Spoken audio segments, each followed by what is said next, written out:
এই যে যারা গোপনে গোপনে প্রশ্নটা পেয়ে গেল, যারা প্রশ্ন ফাঁস করে পরীক্ষা দিল, যারা মেধাবী, তারা সেখানে বঞ্চিত হইল না?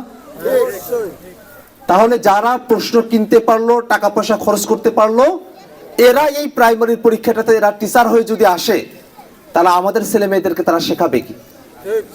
আমাদের ছেলে মেয়েরাও তো তাদের কাছে নকল করেই পরীক্ষা দেওয়াটা শিখবে, তাই না?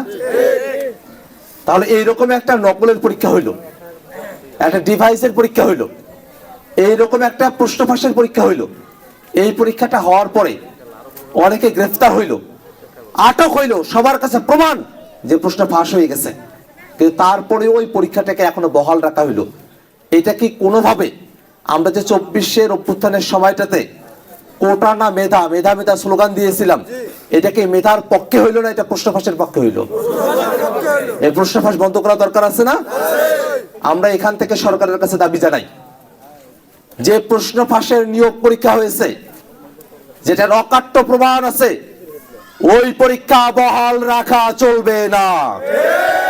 ওই পরীক্ষা বাতিল করে যারা প্রশ্ন ফাঁসের সাথে জড়িত ছিল তাদের প্রত্যেককে আইনের আওতায় নিয়ে আসতে হবে এবং প্রশ্ন ফাঁস মুক্ত, দুর্নীতি মুক্ত, নকল মুক্ত, সত্যিকার মেধাবী শিক্ষক যাচাইয়ের মতো করে নতুন করে আবার নিয়োগ পরীক্ষা দিতে হবে।